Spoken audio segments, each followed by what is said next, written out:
आज हम लोग बौद्ध धर्म के बारे में जानेंगे। बौद्ध धर्म के संस्थापक गौतम बुद्ध या महात्मा बुद्ध हैं। इनका बचपन के नाम सिद्धार्थ है। इनका जन्म 563 ईसा पूर्व में हुआ था। कहाँ हुआ था? तो लुम्बिनी में। लुम्बिनी कहाँ पे है? नेपाल में।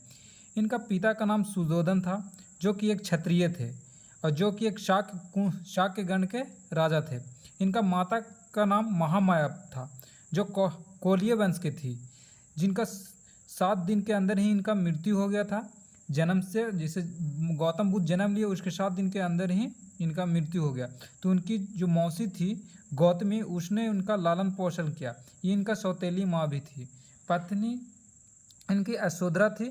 गौतम बुद्ध के 16 वर्ष की आयु में शादी हो गई थी। जब ये गृह त्यागे, उनकी आयु 19 वर्ष की थी। 19 वर्ष की आयु में इन्होंने गृह त्यागा। इन्हें लाइट ऑफ एशिया या एशिया के ज्योतिपुंज कहा जाता है। बौद्ध धर्म में जब गृह त्यागे गौतम बुद्ध, तो सबसे पहले अलार कलाम से मिले, जिन्हें साख्य दर्शन का ज्ञान लिया। साख्य दर्शन के ज्ञान लिया अलार कलाम से। कहाँ लिए? तो वैशाली में। फिर उसके बाद रुद्र राम से योग दर्शन का ज्ञान लिए। कहाँ लिए? तो राजगीर में। फिर वे सन्यासी के लिए चल गए, तपस्या के लिए। तो उनकी ज्ञान प्राप्ति जो हुई वो निरंजना नदी के तट पर, फल्गु नदी जो अभी के बोला जाता है, उसमें निरंजना नदी बोला जाता था। तो उनका ही तट पर पीपल वृक्ष के नीचे इनका शिक्षा का मतलब प्राप्ति हुई, जो आगे चलकर महाबोधि वृक्ष के नाम से जाने लगा। कहाँ पे है महाबोधि वृक्ष? तो बोध गया में है। बोध गया कहाँ है? तो बिहार में। ज्ञान प्राप्ति के बाद महात्मा बुद्ध कहलाए। पहले तो सिद्धार्थ नाम था। जब ज्ञान प्राप्ति हो गया तो इनको महात्मा बुद्ध के नाम से जाने जाने लगे। इनका पहला उपदेश सारनाथ में था, जो कि भाषा थी वो पाली भाषा में दिए थे, पर सर्वाधिक उपदेश श्रावस्ती में दिए थे। श्रावस्ती कहाँ है? तो कौशल राज्य के उस समय का राजधानी थी। इसी समय अंगुलीमाल डाकू की भी इन्होंने शिक्षा दी। इनके प्रिय शिष्य पहला अंगद थे और दूसरे पर उपाली थे। गौतम बुद्ध आनंद के कहने पर ही महिलाओं का प्रवेश मिला बौद्ध संघ में। अब जो महिला थी, पहली महिला वो गौतमी थी और दूसरी महिला आम्रपाली थी, बौद्ध धर्म अपनाने वाली।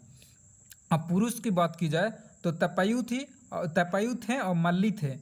बौद्ध धर्म के अनुयायी 2 धर्म में बढ़ गए, एक भिक्षुक हो गए, एक उपासक हैं। भिक्षुक लोग सन्यासी जीवन जीने लगे और ये उपासक लोग गृहस्थ जीवन जीने लगे।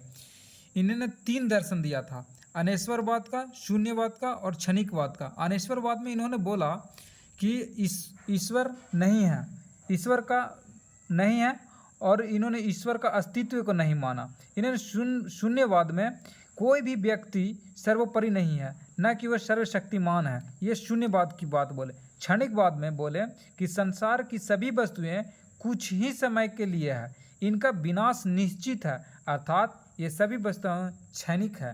तो इन्होंने तीन पिटक का ज्ञाति दिया था, जो शिक्षा का था, जो संकलन त्रिपिटक में थे।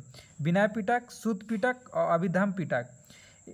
इनका प्रमुख सिद्धांत था बुद्ध, संघ एवं धर्म। इनकी मृत्यु 483 ईसा पूर्व में हुई। जब 83 ईसा पूर्व में जब मृत्यु हुई तो इन्होंने 4 संहिती हुई। तो पहली संहिती 483 ईसा पूर्व में हुआ था, जो कि राजगीर स्थान पर था, और राजा उस समय के अजातशत्रु थे और उस समय का अध्यक्ष हुए वो महाकश्यप थे। दूसरी संहिती 383 ईसा पूर्व में हुई थी, जो कि वैशाली में। उस समय के राजा काला अशोक थे और उस समय का जो अध्यक्ष हुए वो सब कामिर थे। तीसरा बौद्ध संहिती 255 ईसा पूर्व में हुआ था, जो कि पाटलिपुत्रा में है। इस समय के राजा अशोक थे और इनका जो अध्यक्ष थे उस समय के मुगली पुतिस थे। और चौथी बौद्ध संहिती प्रथम वर्ष में हुआ, जो कि कुंडल वन कश्मीर में हुआ। इस समय के राजा कनिष्क थे और अध्यक्ष वसुमित्र और उपाध्यक्ष अश्वघोष थे।